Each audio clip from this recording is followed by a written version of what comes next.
This is a dictation of the review I left for Solair Recreation League, a family nudist resort in Woodstock, Connecticut.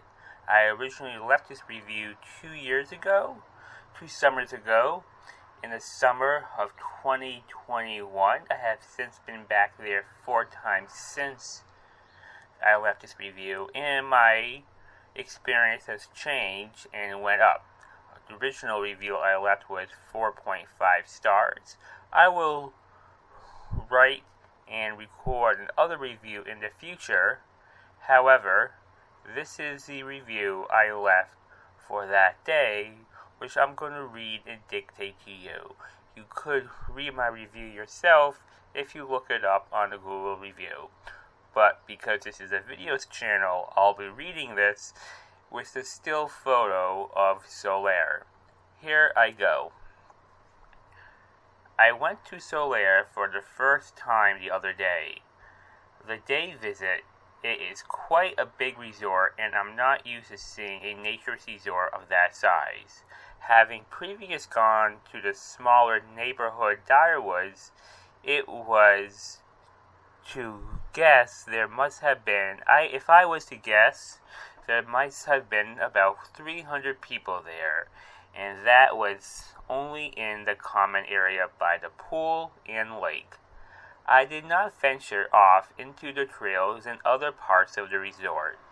It was great to see so many naturists/nudists of all ages, from young families to retirees, races, gender, shapes, and sizes, out despite the overcast weather. Quote unquote, out of the review here, it was raining that day. Quote unquote, now back to the review. I keep on reading online about attracting younger people and minorities to nature resorts and clubs. I don't know where these critics go, but Solair does not fit the bill. And I was told many young people canceled that day because of the weather. I am in my 30s and had no problem fitting in and finding people my age and those in their 20s to converse with. And like all nature's environments, at least for the ones I attended, I was naturally talking to the older generations too, and got involved to play a pickup game of volleyball. And yes, as others have stated and laid out on their website, if it's your first time, you have to do a tour and have an interview and given a packet about the membership there. But I did not feel pressure to become a member. My tour guide was Bob, and he was really friendly, and he's been a member since the 80s. You can tell he is passionate about the place. I later met his wife at the tie-dyeing event going on, who is also quite friendly. I had lunch at the Naked Turtle Cafe. Outside review now. I was looked up on the website recently, and it's no longer called a Naked Turtle Cafe, but it's still there. Now back to the review. A chicken wrap with fries, and the fries were delicious. Lunch there closes at 2 p.m., which for me is a bit early, as I wish they serve lunch until 3, but I am nitpicking. And they do open for dinner at 5. And they have a large common kitchen where you can cook your own food as well.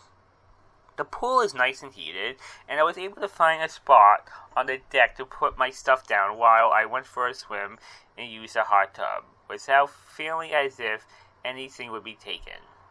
Because of the weather, I did not go into the lake, but they have paddle boats, canoes, and even a dragon boat you can borrow. One cool thing on the beach is that they have some old school retro playground equipment from like the 70s, which I hope they never get rid of. Now for the negatives and why I have to go down a star.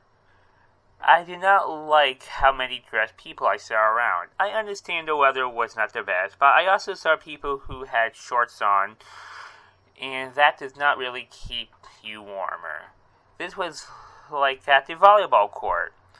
There was also one guy walking around fully dressed, t-shirts and shorts, and for me, a preferred nudity places versus optional so I wouldn't feel gawked at, and it puts everyone at an even playing field. If you wish to